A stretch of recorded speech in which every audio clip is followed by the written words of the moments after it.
Bonjour à tous.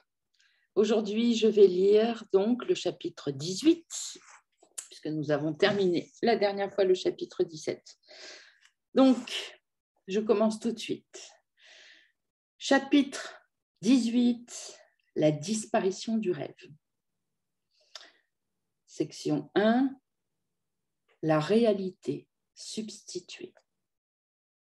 Substituer, c'est accepter à la place. Si tu voulais seulement considérer exactement ce que cela entraîne, tu percevrais immédiatement à quel point cela est en désaccord avec le but que le Saint-Esprit t'a donné et qu'il voudrait accomplir pour toi. Oui, le Saint-Esprit voudrait l'accomplir pour toi si tu le laisses passer par toi, par ton cœur, par ton esprit juste. Donc la réalité substituée. Là, ce qu'il nous dit, juste dans la première phrase, substituer, c'est accepter à la place. Regardez ce que ça signifie. À la place de la réalité, nous avons substitué une illusion. Nous avons donc préféré accepter la réalité d'une illusion à la place de la vérité. Substituer, c'est choisir entre. Donc, renoncer à un aspect de la filialité en faveur de l'autre. Dans ce but particulier, l'un est jugé plus valable et l'autre est remplacé par lui. La relation dans laquelle la substitution a eu lieu est ainsi fragmentée et son but est divisé en conséquences. Fragmenter, c'est exclure.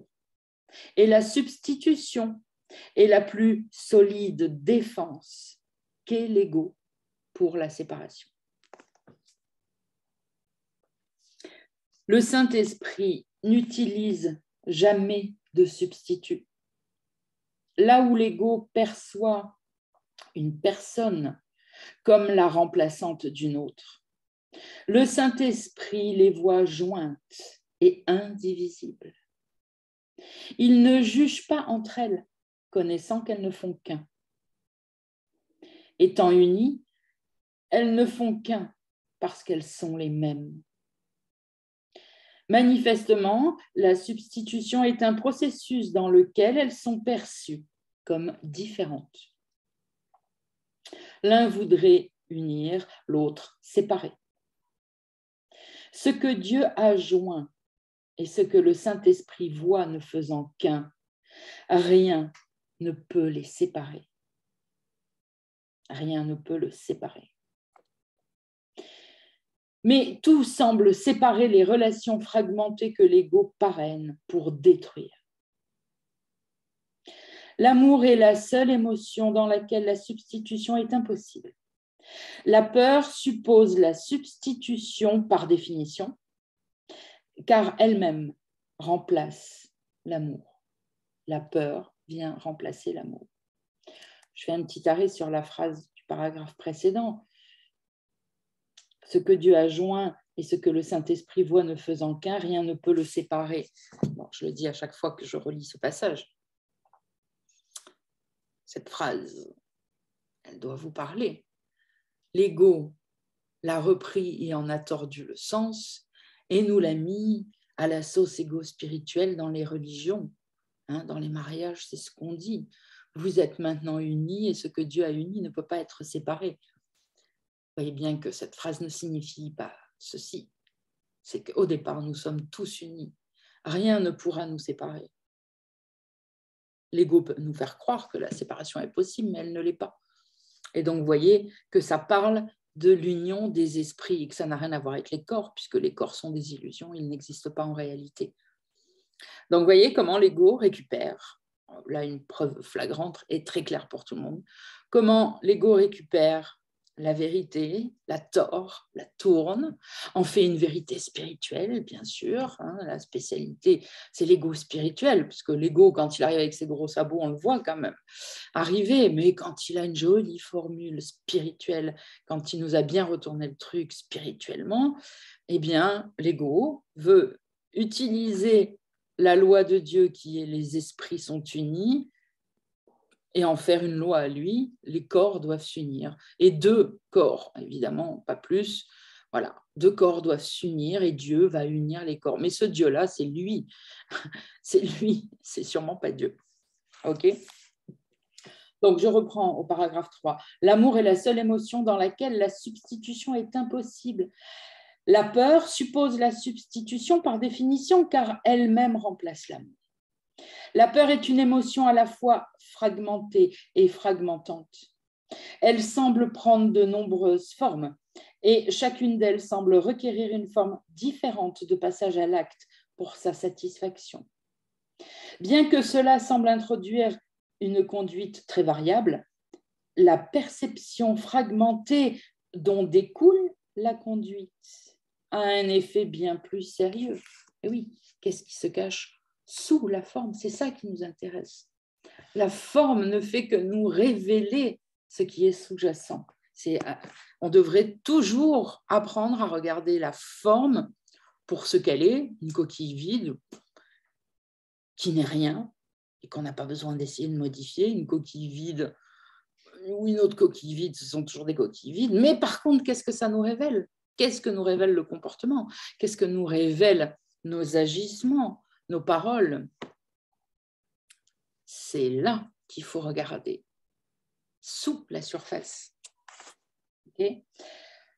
Voilà, donc ensemble, elles semblent prendre de nombreuses formes et chacune d'elles semble requérir une forme différente de passage à l'acte pour sa satisfaction, bien que cela semble introduire une conduite très variable. Et c'est sûr que la variabilité de la forme est là. Okay? La perception fragmentée dont découle la conduite, elle a un effet bien plus sérieux. C'est la perception, c'est la croyance, c'est la pensée qu'il faut aller voir. Personne n'est vu comme étant complet. L'accent est mis sur le corps avec une insistance particulière sur certaines parties. Et il est utilisé comme mesure de comparaison pour accepter ou rejeter le passage à l'acte d'une forme particulière de peur. Toi qui crois que Dieu ait peur, tu n'as fait qu'une substitution. Elle a pris de nombreuses formes parce que c'était la substitution de l'illusion à la vérité, de la fragmentation à l'entièreté. Donc, on a substitué l'illusion à la vérité et la fragmentation à l'entièreté. Elle s'est tellement fractionnée, subdivisée et redivisée maintes et maintes fois qu'il est maintenant presque impossible de percevoir qu'elle a jadis été une et qu'elle est encore ce qu'elle était, car rien n'a changé. Cette seule erreur qui porta la vérité à l'illusion, l'infini au temps et la vie à la mort, c'est tout ce que tu as jamais fait. Ton monde tout entier repose sur elle. Tout ce que tu vois la reflète et chaque relation particulière que tu as jamais faite en fait partie. Voilà.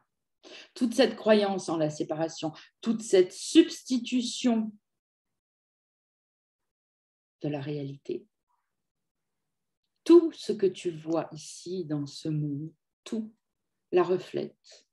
Tout. C'est pour ça qu'on peut tout décrypter. Ok, vous savez tous que je propose ces ateliers depuis longtemps.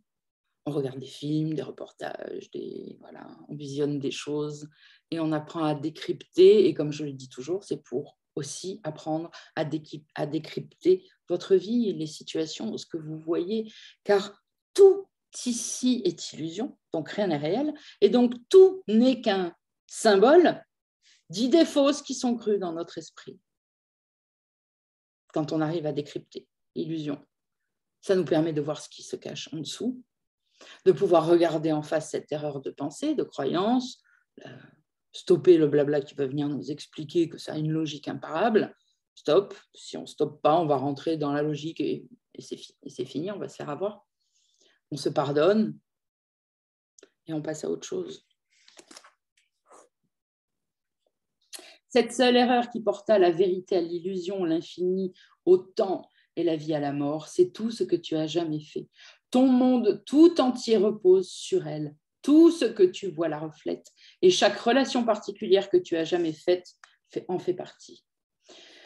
Tu es peut-être surpris d'entendre à quel point la réalité est différente de ce que tu vois. Et oui, c'est très surprenant les premières fois. Plus on pratique sur son esprit, plus on le nettoie par le pardon, plus on l'intègre. Tu es peut-être surpris d'entendre à quel point la réalité est différente de ce que tu vois. Tu ne te rends pas compte de l'immensité de cette seule erreur. Elle était si vaste et si complètement incroyable, cette erreur, qu'un monde d'une irréalité totale devait en émerger. Quoi d'autre pouvait-il en sortir? Ces aspects fragmentés sont déjà assez apeurants quand tu commences à les regarder. Voyez ce qu'il nous dit, parce que c'est ça le but du cours, de commencer à aller regarder le mensonge de ce monde, le mensonge de l'ego, le mensonge de nos pensées, de nos émotions, de nos croyances. Et oui, c'est apeurant quand on commence à les regarder. Si vous démarrez le cours en miracle en pensant que vous allez être de plus en plus heureux, c'est faux. Vous n'avez pas compris le cours en miracle dans ce cas-là, ni le travail qui est demandé. On commence d'abord par prendre conscience du mensonge. Et oui, c'est apeurant, mais si on est fixé avec le Saint-Esprit dans son esprit, s'il nous tient la main à l'intérieur, si quelqu'un vous tient la main à l'extérieur, et qu'on veut bien pratiquer le pardon au lieu de rentrer dans cette peur complètement, eh bien la peur peut s'arrêter assez rapidement et le calme peut revenir.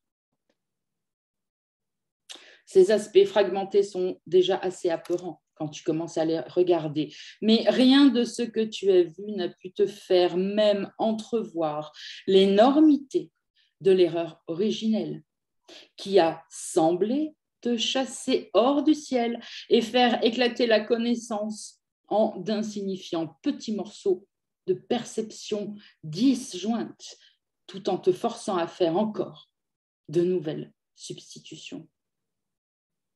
Voilà. Qui a semblé te chasser hors du ciel. Entendez bien. Il ne dit pas qu'il t'a chassé hors du ciel, puisque ça ne s'est pas produit. Qui a semblé te chasser hors du ciel. On croit qu'on est séparé de Dieu, qu'on n'est plus au ciel. C'est une illusion, c'est une hallucination, c'est un rêve. Ce fut la première projection de l'erreur intérieure dans l'esprit vers l'extérieur. Bon, il n'y a pas vraiment d'extérieur, mais il faut bien des mots pour essayer de comprendre. Ce fut la première projection de l'erreur vers l'extérieur. Le monde surgit pour la cacher, cette erreur, et le monde devient l'écran, dressé entre toi et la vérité, sur lequel elle fut projetée, cette erreur. L'écran est l'endroit où l'erreur a été projetée, et ça se dresse entre toi et la vérité. Car la vérité s'étend vers l'intérieur, où l'idée de perte est insignifiante, n'a pas de sens, et où seule l'augmentation est concevable, et non la diminution, et non la perte. Trouves-tu réellement étrange qu'un monde où tout est à l'envers et sans dessus-dessous ait surgi de cette projection de l'erreur? Mais c'était inévitable quand cette croyance a été acceptée dans l'esprit. Car la vérité portée à cela ne pouvait que demeurer au-dedans, en silence, sans prendre part à toute la folle projection par laquelle ce monde avait été fait. Ne l'appelle pas péché, mais folie. Ça, c'est important. On va souligner. Dès que vous voyez une erreur, vous dites que c'est un péché, donc vous vous sentez coupable. Et c'est d'ailleurs pour ça qu'on fait du déni après, parce que quand on se sent trop coupable et qu'on ressent trop tout ça, c'est terrifiant, hop, on veut remettre le couvercle dessus. Et là, il nous dit bien, ne l'appelle pas péché, mais folie, car c'était une folie, et ça l'est encore. Ce monde est une folie, et ça l'est encore. Ce n'est pas un péché, c'est une folie de continuer à y croire. Ne l'investis donc pas de culpabilité, car la culpabilité implique que cela fut accompli en réalité. La culpabilité implique que ça soit réel. Dès qu'on se sent coupable, eh bien, on affirme que c'est réel. Pourquoi se sentir coupable de quelque chose qui ne se produit pas? Le fait même d'accepter la culpabilité et de penser à partir d'elle, de se laisser ressentir à partir d'elle, de parler à partir d'elle, est une affirmation que la vérité est fausse et que l'illusion est réelle. OK? Et par-dessus tout, n'en aie pas peur. Bon, c'est tout ce paragraphe, en fait, qu'il faut souligner. Hop, hop.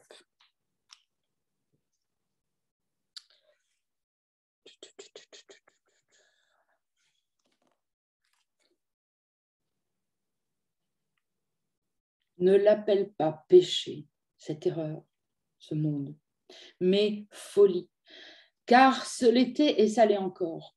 Ne l'investis pas de culpabilité, cette erreur, car la culpabilité implique que ce fut accompli en réalité. Et par-dessus tout, n'en aie pas peur de cette erreur, n'en aie pas peur de cette illusion, n'en aie pas peur de l'ego, c'est illusoire. Quand tu sembles voir surgir pour t'effrayer quelque forme distordue de l'erreur originelle, dis seulement, ouvrez les guillemets, Dieu n'est pas peur, mais amour, et elle disparaîtra. Ça, je l'ai déjà souligné depuis longtemps. Je vous invite à faire de même et à le relever dans vos petits carnets, à vous le mettre en fond d'écran pour travailler sur votre esprit. Quand tu sembles voir surgir pour t'effrayer quelque forme distordue de l'erreur originelle, dis seulement, Dieu n'est pas peur, mais amour, et cette erreur originelle disparaîtra. La vérité te sauvera. Elle ne t'a pas quitté pour aller dans le monde fou et te délaisser ainsi. À l'intérieur se trouve la santé d'esprit. L'insanité est à l'extérieur de toi. Tu crois seulement que c'est le contraire, que la vérité est à l'extérieur du monde et que l'erreur et la culpabilité sont au-dedans, alors que la vérité est à l'intérieur et la culpabilité à l'extérieur. L'erreur est à l'extérieur. Tes petites substitutions insensées, teintées d'insanité, qui tourbillonnent dans leur course détraquée, comme des plumes dansant follement dans le vent, n'ont en réalité aucune substance, aucune, comme de la vapeur. Ça peut sembler dense, mais ça ne l'est pas.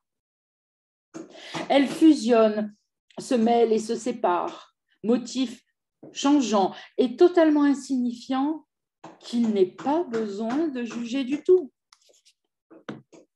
Qu'il n'est pas besoin de juger du tout. Inutile. Le faire ne fait que les rendre encore plus solides dans ton esprit. Et après, tu regardes et tu dis c'est un mur infranchissable. Mais ce n'est pas vrai, c'est juste une pensée. Il ne sert à rien de les juger individuellement, c'est-à-dire au niveau de la forme. Leurs minuscules différences de forme ne sont pas du tout de réelles différences. Aucune forme n'a la moindre importance, aucune n'a la moindre importance. C'est cela qu'elles ont en commun et rien d'autre. Ce sont des erreurs, ce sont des illusions. C'est le seul point commun qu'elles ont. Or, que faut-il faire? Que faut-il d'autre pour faire qu'elles soient toutes les mêmes? Pardon, j'ai mon truc qui glisse. Ça me perturbe. Je remets ma jolie couronne. Hop. Donc, je relis. Il n'est pas besoin de juger du tout. Il ne sert à rien de les juger individuellement. Leurs minuscules différences de forme ne sont pas du tout de réelles différences. Aucune n'a la moindre importance. C'est cela qu'elles ont en commun et rien d'autre. Or, que faut-il d'autre pour faire qu'elles soient toutes les mêmes? Laisse-les toutes partir, dansant, plongeant et tournant dans le vent jusqu'à ce qu'elles disparaissent de ta vue, loin, loin à l'extérieur de toi. Puis, tourne-toi vers le calme majestueux en dedans, où dans une sainte quiétude demeure le Dieu vivant que tu n'as jamais quitté et qui ne t'a jamais quitté. Le Saint-Esprit te prend doucement par la main et retrace avec toi ton voyage fou à l'extérieur de toi-même, te ramenant doucement vers la vérité et la sécurité en dedans. Il porte à la vérité toutes tes projections insanes et tes folles substitutions que tu as placées à l'extérieur de toi. Ainsi, il inverse le cours de l'insanité et te ramène à la raison et à la maison. Dans ta relation avec ton frère, où il a pris tout en charge à ta requête, il a mis le cap sur l'intérieur, sur la vérité que vous partagez à l'intérieur. Dans le monde fou à l'extérieur de toi, rien ne peut être partagé, mais seulement substitué. Or, partager et substituer n'ont rien de commun en réalité. Au-dedans de toi, tu aimes ton frère d'un amour parfait. Là est la terre sainte, où nulle substitution ne peut entrer et où seule la vérité en ton frère peut demeurer. Là, vous êtes joints en Dieu, ensemble l'un avec l'autre, autant que vous l'êtes avec lui. L'erreur originelle n'est pas entrée là et n'y entrera jamais. Là est l'éclatante vérité à laquelle le Saint-Esprit a dédié ta relation. Laisse-le la mener là où tu voudrais qu'elle soit. Donne-lui juste un peu de foi en ton frère pour l'aider à te montrer qu'aucun des substituts que tu as faits pour remplacer le ciel ne peut t'en garder loin du ciel. Il n'y a en toi aucune séparation et aucun substitut ne peut te garder loin de ton frère. Ta réalité était la création de Dieu et elle n'a pas de substitut. Vous êtes joints si fermement dans la vérité que seul Dieu est là. Et jamais il n'accepterait autre chose à votre place. Il vous aime tous les deux également, de manière égale, et ne faisant qu'un. Or, de même qu'il vous aime, de même vous êtes. Vous n'êtes pas joints dans l'illusion. Ça n'est pas possible. Ce ne sont que des paroles, que des mots, que des blablas d'ego spirituel. Vous n'êtes pas joints dans l'illusion et vous ne le serez jamais, car c'est impossible. Mais vous êtes joints dans une pensée si sainte et si parfaite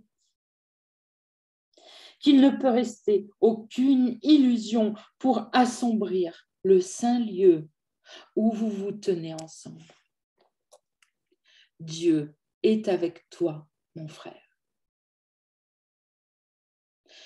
Joignons-nous en lui dans la paix et la gratitude et acceptons son don comme étant notre réalité la plus sainte et la plus parfaite que nous partageons en lui. Le ciel est rendu à toute la filialité par ta relation, car en elle réside la filialité entière et belle, en sécurité dans ton amour. Le ciel est entré calmement, car toutes les illusions ont été doucement portées à la vérité en toi et l'amour à lui sur toi, bénissant ta relation de vérité. Dieu et toute sa création y sont entrés ensemble. Comme elle est belle et sainte, ta relation avec la vérité qui luit sur elle. Le ciel la contemple et se réjouit que tu l'aies laissé venir à toi. Et Dieu lui-même se réjouit que ta relation soit telle qu'elle a été créée. L'univers au-dedans de toi se tient là, avec toi et avec ton frère, ensemble. Et le ciel regarde avec amour ce qui s'est joint en lui, ainsi qu'avec son Créateur. Ce que Dieu a appelé ne devrait entendre aucun substitut. Le rappel n'est qu'un écho de l'erreur originelle qui a fracassé le ciel. Et qu'est devenue la paix en ceux qui ont entendu? Retourne au ciel avec moi. Allons ensemble avec ton frère hors de ce monde et par un autre vers la beauté et la joie que l'autre contient. Voudrais-tu affaiblir et briser encore davantage ce qui est déjà brisé et sans espoir? Il parle de notre monde. Voudrais-tu affaiblir et briser encore davantage ce qui est déjà brisé et sans espoir? Est-ce ici que tu voudrais chercher le bonheur? Dans un monde brisé et sans espoir? Ou ne préférerais-tu pas guérir ce qui a été brisé et te joindre pour rendre entier ce qui a été ravagé par la séparation et par la maladie? Ensemble, ton frère et toi, vous avez été appelés à la fonction la plus sainte que ce monde contienne. C'est la seule qui n'ait pas de limite et aille vers chaque fragment brisé de la filialité avec un réconfort qui guérit et unit. Cela t'est offert dans ta relation sainte. Accepte-le ici et tu donneras comme tu as accepté. La paix de Dieu t'est donnée avec le but lumineux dans lequel tu te joins à ton frère. La sainte lumière qui vous a réunis, toi et lui, doit s'étendre comme tu l'as accepté, donc dès que tu l'as accepté. Bon, sur ce genre d'enseignement, je n'ai pas grand-chose à dire. Il n'y a qu'à lire et à laisser notre cœur recevoir toutes ces magnifiques paroles. On continue. Donc, section 2, la base du rêve.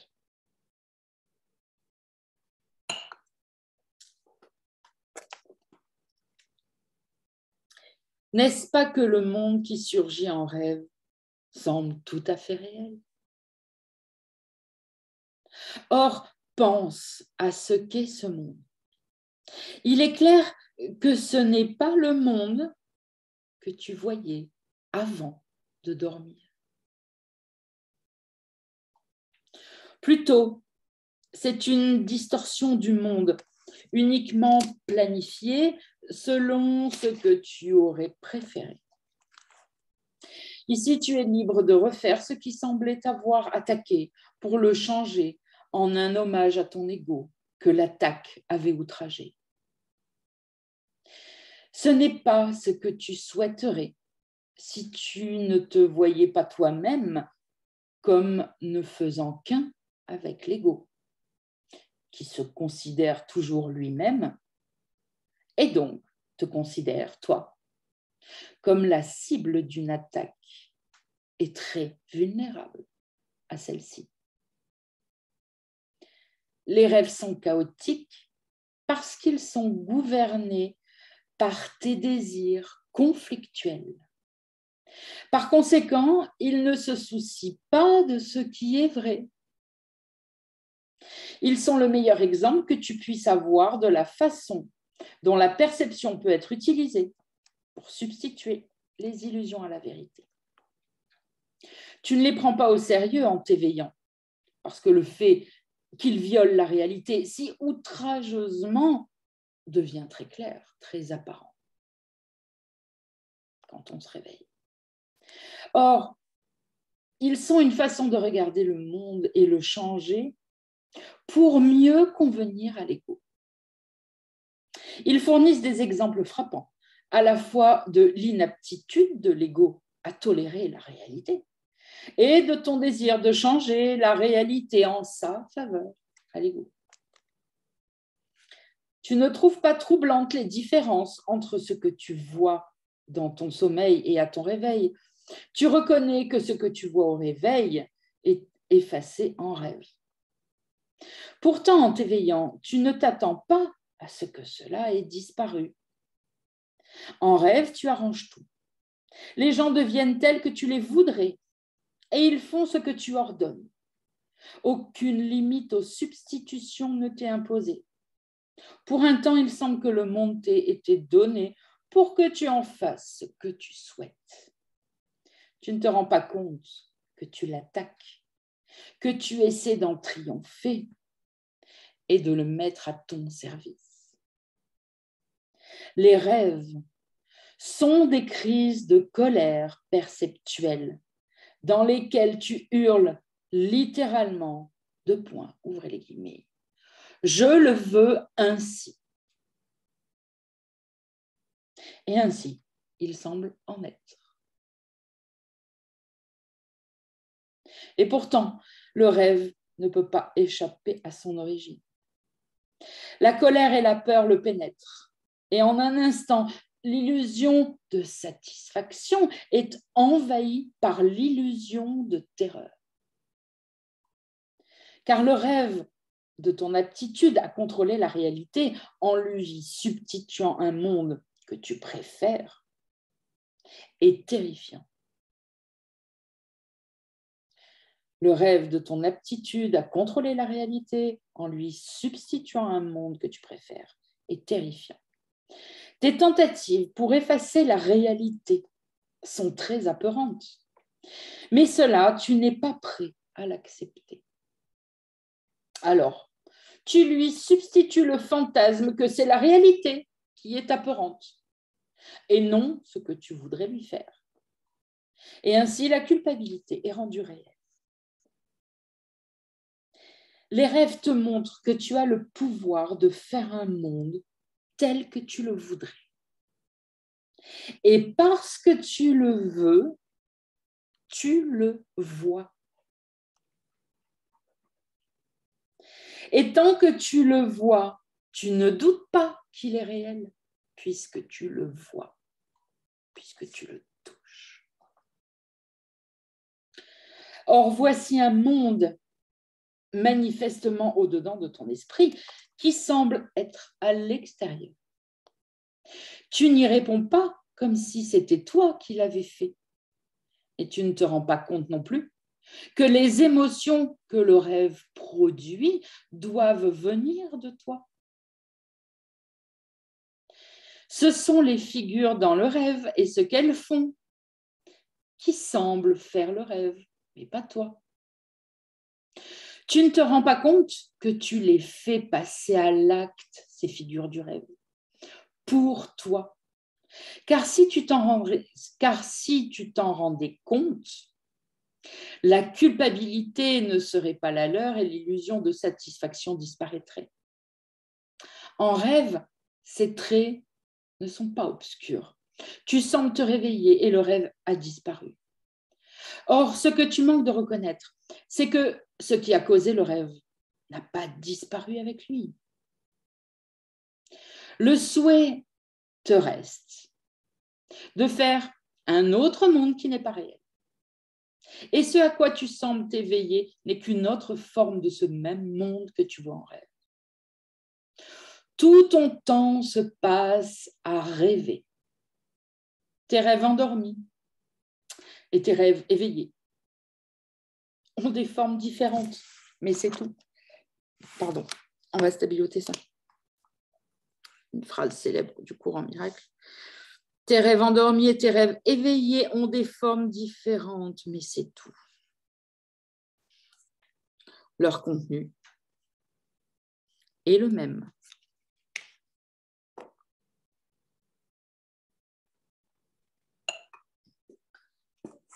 Ce sont tes protestations contre la réalité. Voilà. Tes rêves endormis et tes rêves éveillés. Ce sont tes protestations contre la réalité et ton idée fixe et insane, ton idée fixe et insane, de pouvoir la changer, cette réalité. Dans tes rêves éveillés, la relation particulière occupe une place particulière. C'est le moyen par lequel tu essaies de réaliser les rêves que tu fais en dormant. De cela, tu ne t'éveilles pas. La relation particulière, c'est la détermination avec laquelle tu gardes ta prise sur l'irréel tout en t'empêchant de t'éveiller.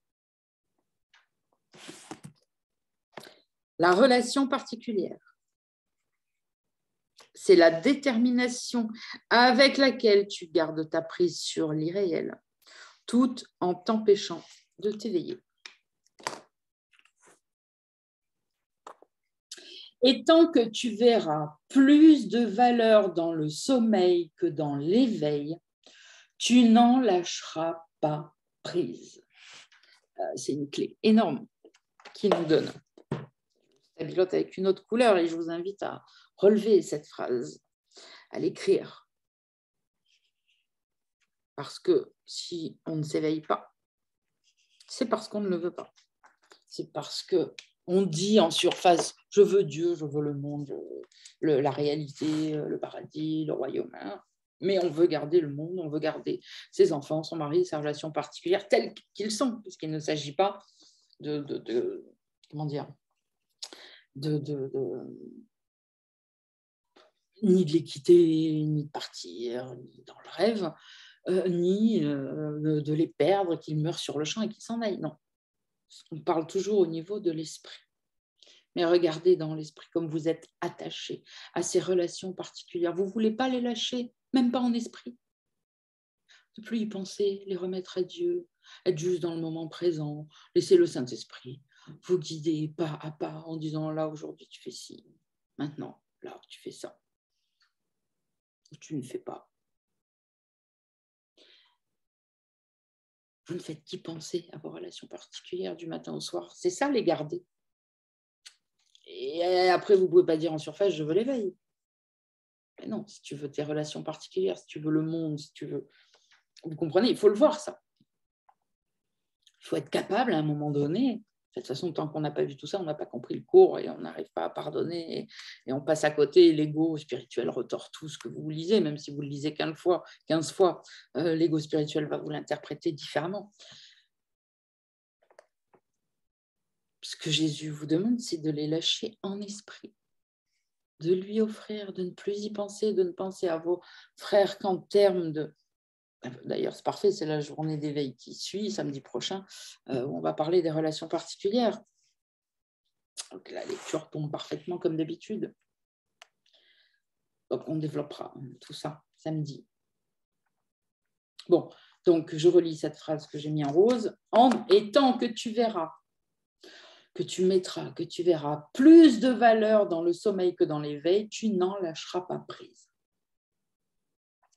Le Saint-Esprit, toujours pratique dans sa sagesse, accepte tes rêves et les utilise comme moyen de t'éveiller. Le Saint-Esprit accepte tes rêves, là où tu en es. Tu as une famille, tu n'as pas de famille, peu importe.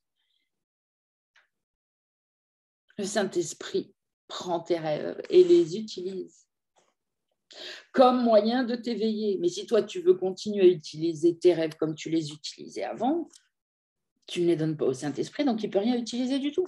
Et après, il y a l'ego qui vient de dire « Ah, bah oui, mais si j'avais un autre scénario, ce serait plus simple. » C'est faux.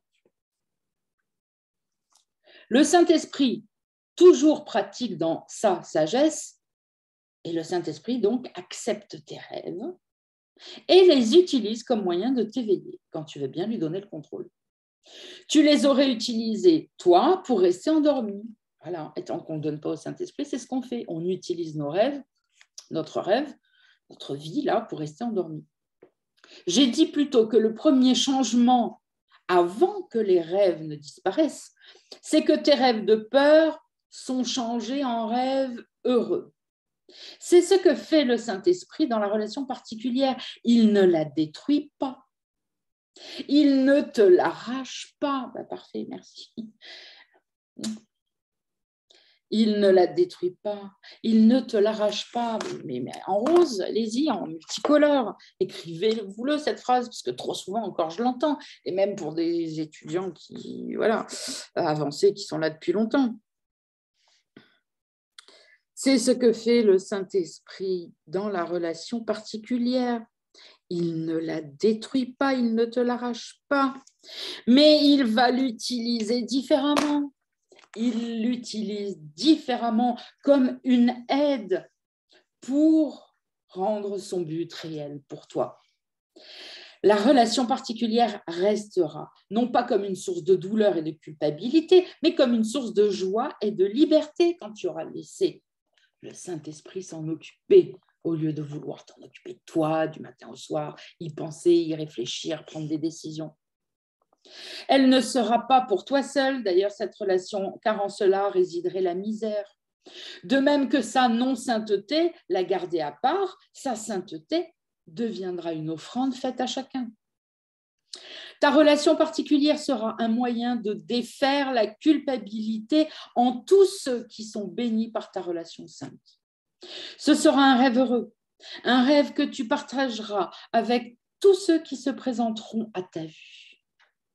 Par ta relation sainte s'étendra la bénédiction que le Saint-Esprit a répandue sur elle. Ne pense pas qu'il ait oublié qui que ce soit dans le but qu'il t'a donné. Et ne pense pas qu'il t'a oublié toi, à qui il a offert son don. Il utilise tous ceux qui font appel à lui comme moyen pour le salut de chacun. Celle-là aussi, je l'avais déjà souligné en jaune. Il utilise tous ceux qui font appel à lui comme un moyen pour le salut de chacun. Et il éveillera chacun par toi qui lui a offert ta relation. Si seulement tu reconnaissais sa gratitude ou la mienne par la sienne, car nous sommes joints en un seul but, étant avec lui d'un seul esprit. Ne laisse pas au rêve le pouvoir de te fermer les yeux. Ne laisse pas au rêve le pouvoir de te fermer les yeux. Ce n'est pas étrange que les rêves puissent faire un monde qui est irréel. C'est le souhait de le faire qui est incroyable. Ta relation avec ton frère est maintenant devenue une relation dans laquelle le souhait a été enlevé. Parce que son but a été changé d'un but de rêve à un but de vérité. Le but. Toujours le but, c'est la seule chose qui doit nous importer. On en a reparlé encore sur la classe de travail cette semaine, donc j'en profite. Comprenez bien que les formes sont des coquilles vides. En soi, la forme n'est rien. Les choses ne sont rien. Les relations ne sont rien. Les événements ne sont rien. Tout est coquille vide. C'est quand on décide du but qu'on veut donner aux choses que ça prend un sens. Et quand on ne décide pas d'un but, le but par défaut, c'est l'endormissement, c'est l'ego, c'est c'est la haine, c'est tout ça. Et après, alors qu'on n'a pas choisi de but, on regarde, on se retourne, on dit c'est passé ça, et on veut le juger en disant c'est bien, c'est pas bien. Non, c'est pas comme ça que ça fonctionne. On en a parlé dans la dernière lecture. De même qu'un couteau de cuisine, un grand couteau de cuisine bien aiguisé, bien pointu, est une coquille vide, c'est un couteau. Si tu t'en sers pour cuisiner un bon petit plat à tes amis, à ta famille, alors cette coquille vide a un but d'amour et devient un outil merveilleux. Si tu t'en sers pour tuer, tu lui donnes un autre but. Et donc, cette coquille vide devient quelque chose de dangereux, de menaçant, de blessant. Ok ? C'est le but.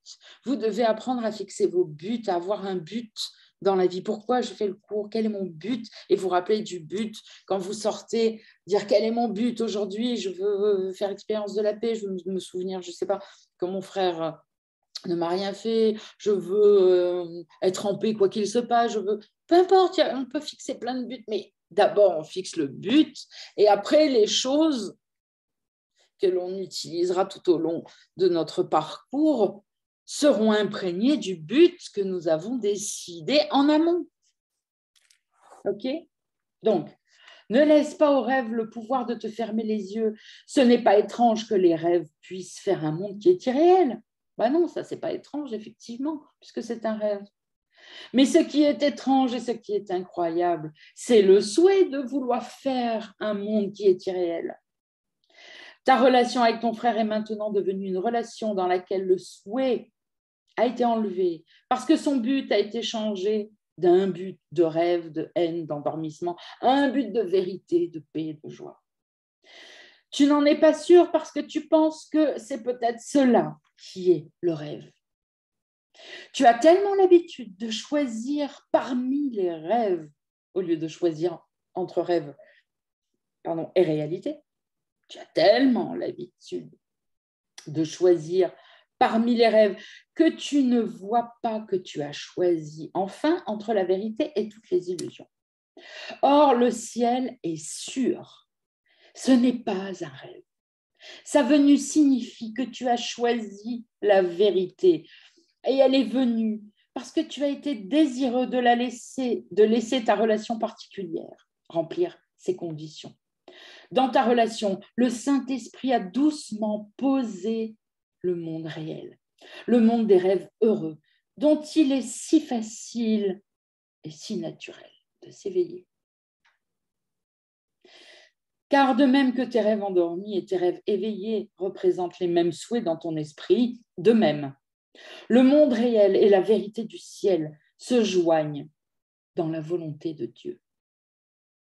Le rêve de s'éveiller est facilement transféré à sa réalité, car ce rêve reflète ta volonté jointe à la volonté de Dieu. Et jamais ce que cette volonté voulait voir s'accomplir n'a pas été fait.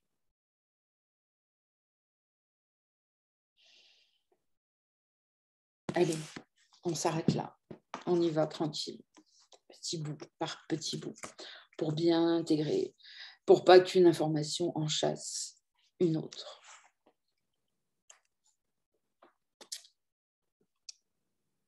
Voilà, mes amis.